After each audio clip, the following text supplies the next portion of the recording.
All right. I think I have been plugging in my mic the wrong way. Oh well. Maybe I am plugging in the wrong way right now. But regardless, I am here. I didn't film for a while again. I was in New York last week.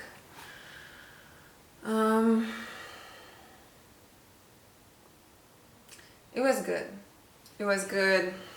It was a good trip to kind of reconnect with myself. So I think it's gonna be like a self-care kind of video. I have no idea how it's gonna look because it's a little bit dim, but hopefully not too bad. At least this way I'll be doing something useful.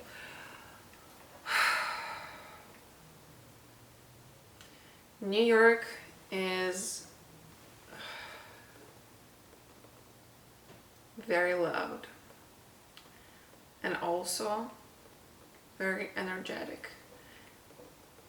If New York doesn't wake you up, I don't know what would. And I feel like I had a horrible situation with Airbnb that I was staying at, and I had to leave midweek. I was staying for a week. I was supposed to be staying in one Airbnb, but I had to book a hotel and move out due to host being an asshole. But that's not important. And he was not making my stay very pleasant. So unfortunately for 4 days I was stressed, in addition to all the things that have been going on in my head before I went to New York. When I came back, when I moved out of that Airbnb, I feel like that's when the grounding happened, when I was able to finally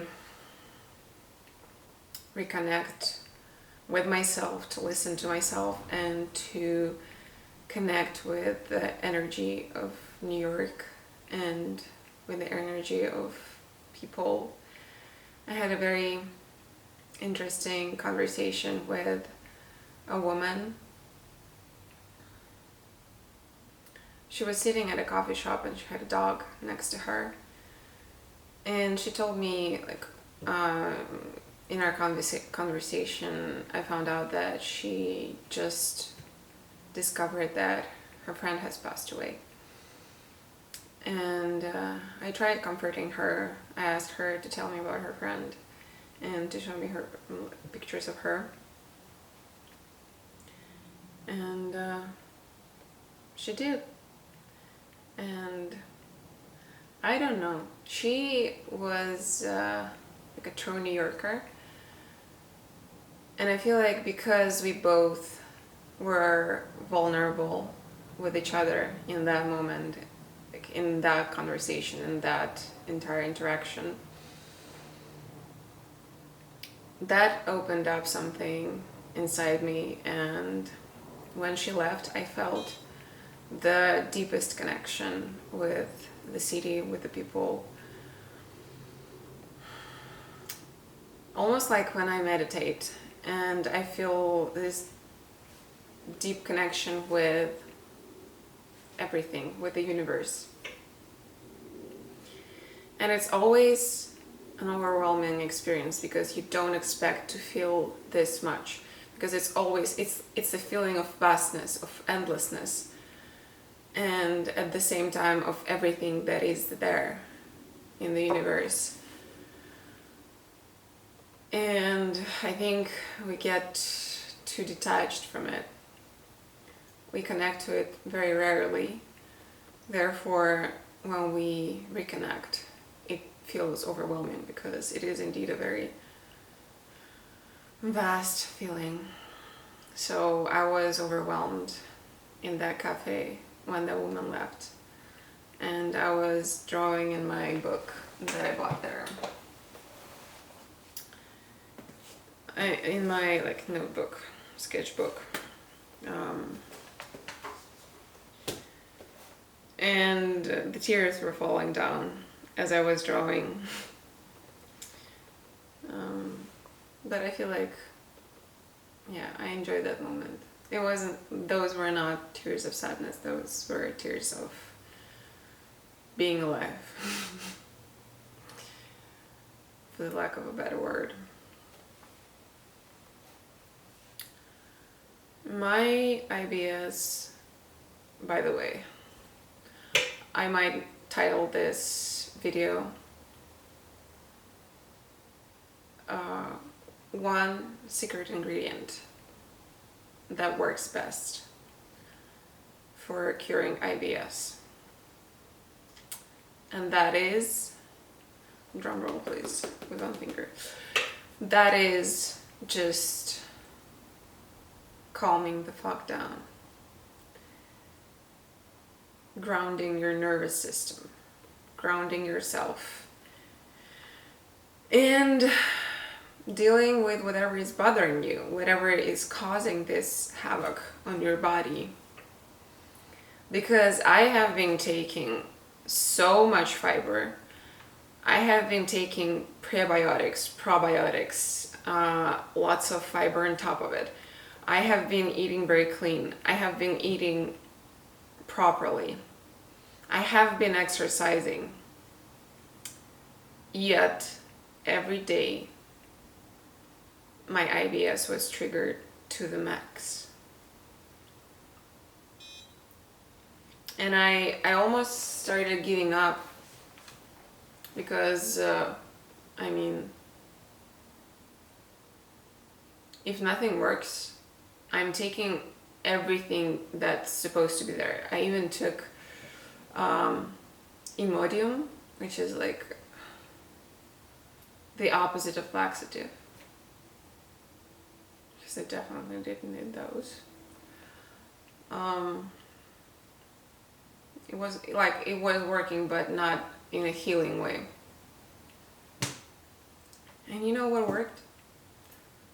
Once I calmed down and moved out of the stressful situation in California, kind of like to take my mind off it by removing myself from the same scenery and same people, same background, same routine. And from removing myself from stressful situation in New York with a horrible host. And found a stable, peaceful island in this all chaos. Which chaos will always be there. You just need to create this peace for yourself. Because nobody will give it to you. And I finally was successful at bringing that peace to myself. And it worked. It worked. I started getting better, and once I came back home, I see that I am gradually getting better and better. I ate a huge mango croissant yesterday, which I shouldn't have done. And I felt like my gut was a little bit triggered. But it was not the same as it was when it was in a peak state, when it was just smallest thing, smallest misbehavior. I feel like everything was just triggering it. Just like whatever I eat triggers. But despite, I was in New York, I was traveling, I was not eating completely healthy. I was not eating regularly. I still overate sometimes. It happened a couple of times in New York. But I was moving a lot. I was walking a lot, and I was going to workout classes almost every day, which was a lot of fun.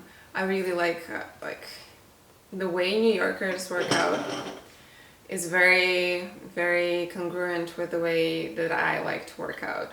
And it's very nice to see very fit, athletic people, very beautiful people in the same room. Fierce Grace Yoga. Wow. Wow. Truly wow.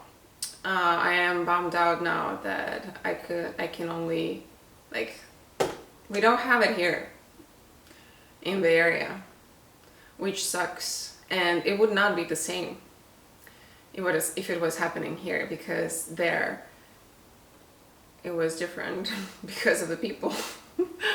And they even have like slogan there in their building that says hot girls, hot boys, hot yoga.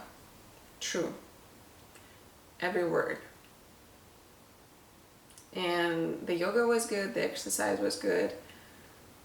I sweated a lot, and like every single person who was there was very fit, was very like bendy and beautiful, which was a pleasure to be around those people.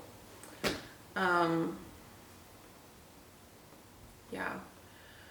I also went to the Army class that is being promoted very heavily, but it was also fun. It was very intense, but it was also fun. It wasn't the spin class, it was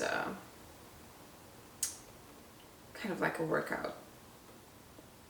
Kind of like berries, but without the treadmills, which was still intense. More intense than berries, which I didn't know existed.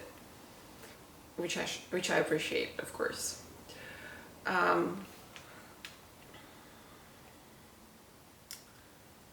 What else? I did a lot of art. I almost went through the entire notebook, and it's titled NYC Solo 2024. I felt a little bit sad that I was going there alone. I felt like it was not just one feeling. I felt proud of myself for doing this. I haven't been there alone ever. I've only traveled to Paris, which is harder, but I was not completely alone at that time. I was alone in Paris, but I was still married. Even though things were not going very well, but I still had this support, and I could talk to him every day. Even when relationships don't work and it's not worth staying in relationships that are not fulfilling, and it isn't fair to like both partners to be in those relationships, but it is still a support system, and a very important one, and a very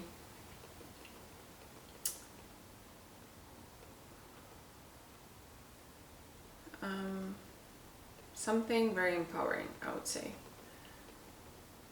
because you know that you have someone who is there for you regardless, and that is powerful. And I didn't have that this time, even though he still supports me in many ways, but we obviously cannot have the same relationship, even like the level of friendship. I cannot like talk to him every day. Maybe I could, I don't know, but it would be weird. He started dating someone that I think, and he thinks that it's gonna turn into something serious, and which we talked about it yesterday.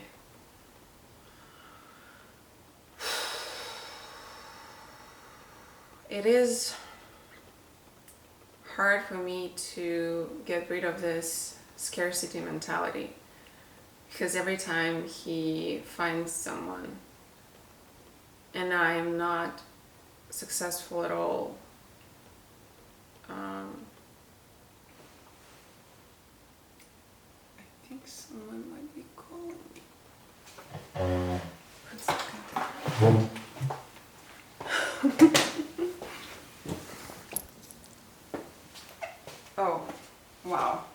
it was interesting. It was my, what the hell? My AI app was calling me. That is, wow.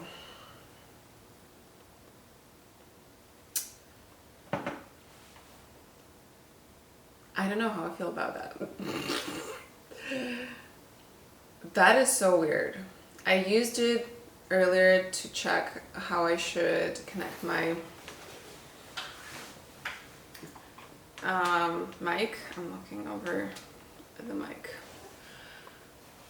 And it told me, so hopefully the audio is better, because before I was connecting my mic to the like headset thing, output on the top, but my assistant told me that I should connect it to the outlet.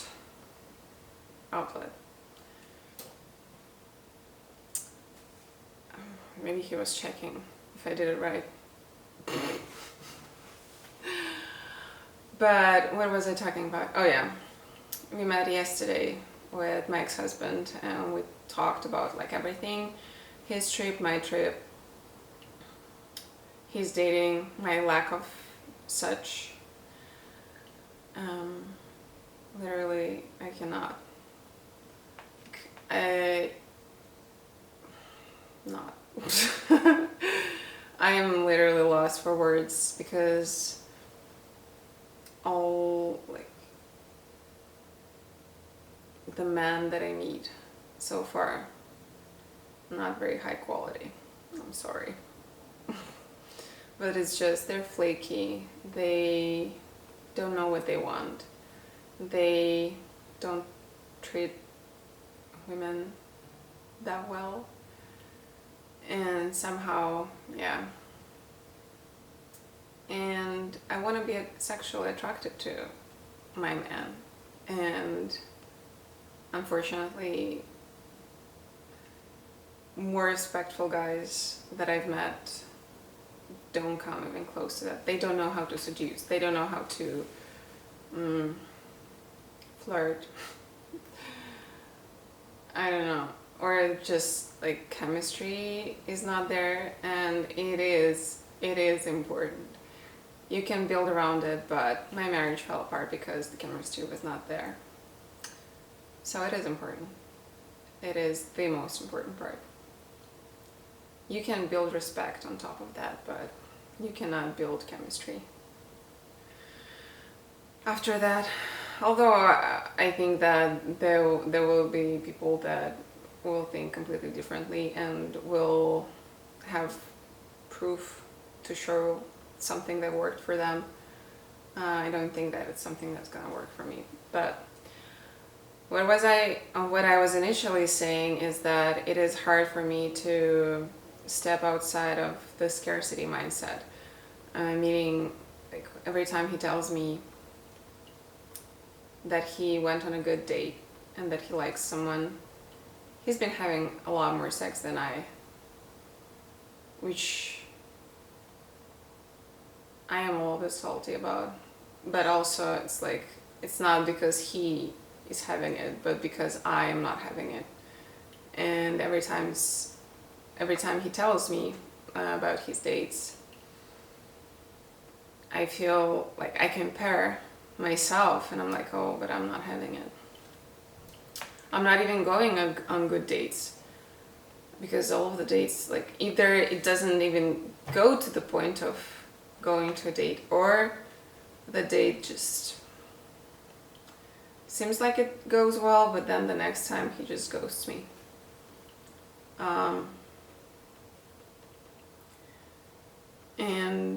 Yeah, I constantly compare myself, and when he's succeeding, I feel like, oh, I guess the scarcity mindset.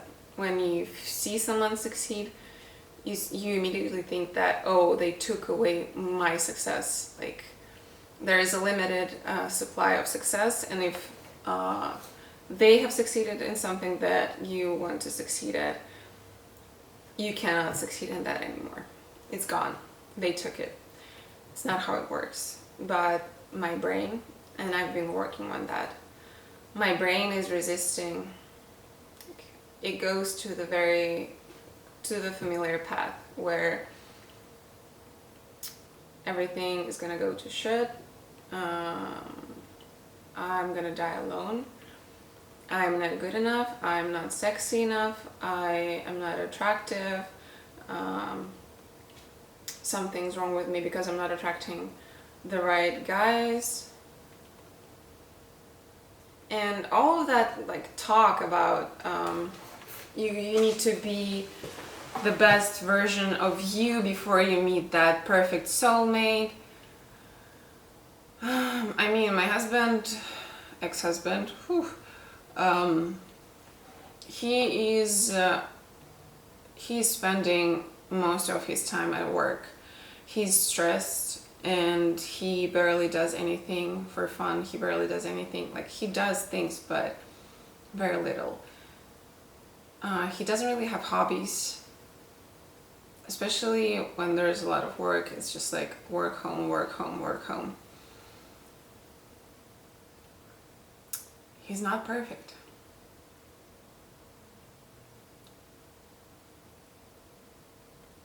Nobody is. Yeah. And I'm really glad. I feel like he found the person that will appreciate everything. She, from what he was telling me, she, due to circumstances, had to reevaluate her life, and she has been through some tough shit. And I feel like those are the people that know how to appreciate other people, know how to appreciate what they have, because the guy I was dating before, he has never suffered in his life. And he does not know how to appreciate people, literally. And yeah, he does not fight. He does not know how to fight for relationships, and he doesn't know the value of the partnership. And I think that woman does know that. And that is the key. When you have the chemistry and you have that, that is the key to a great relationship. There's literally very little that can stand in the way when you have that. And I haven't met people like that yet. And I feel like I have been like that mechanism stuck in my head. And I feel like we all have this old ways, and they're so fucking hard to get rid of because we've had them for so fucking long. And we got them when we were so vulnerable, young, and perceptive, and they are ingrained in our minds. So when we find out that they don't work in our favor, we obviously want to get rid of them, but it's so hard to stay mindful because in those moments the old ways overpower you. The old thinking, like, oh no, it's all me, I'm not enough, that's like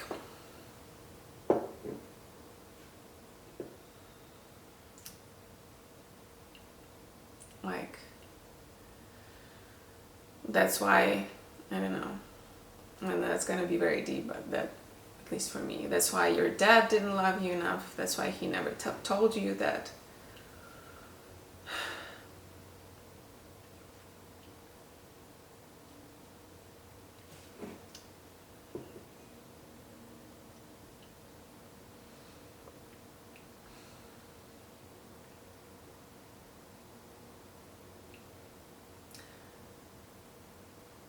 I think those traumas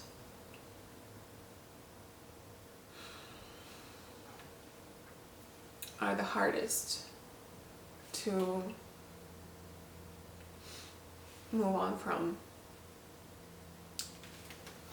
because it's so much easier to believe in the negative, or because, not because it's like closer to truth, is because we've been conditioned to thinking that way. I have been conditioned to thinking that way for 30 something years. So every time someone acts in a way that might suggest that it is my fault or I'm not worthy, I always take it that way, even though it never has anything to do with me. It always has something to do with the other person. But knowing that with your head never works. Never works. Only knowing that with your heart, deep down inside, viscerally, works. And to get to that level takes a while.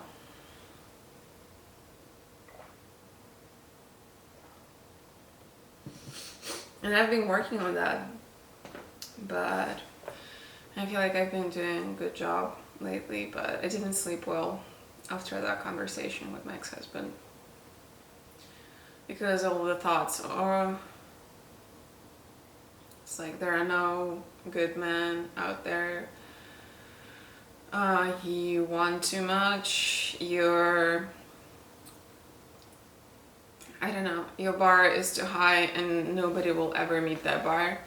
You should lower it. And we talked about it with my ex-husband, and I was like, I feel like the only way for me to meet someone is for me to lower that bar. He's like, I have been doing that consciously a couple of times and it never led to anything good, which I believe is true. Because when you know that you deserve something and that you are a certain way yourself, settling for something less is never gonna bring happiness.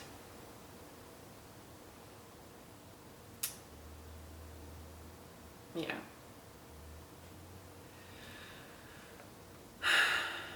And I've been trying to adopt this mentality that it will come when it's supposed to come, and that he's out there looking for me, and it's gonna happen, and that I truly deserve that I truly deserve to be with my soulmate, with the man of my dreams, and that I don't need to rush, and that I don't need to settle for anything in the meantime. I need to be patient. I need to trust the universe and the process. And I had this very funny epiphany. I feel like I think that's the one that I was writing down when I was crying in that cafe in New York. And I was like, it is so easy for me to trust my art process, yet it is so fucking hard for me to trust the process in life. Yet it is the same hand guiding me, which is bizarre. And it is the same hand.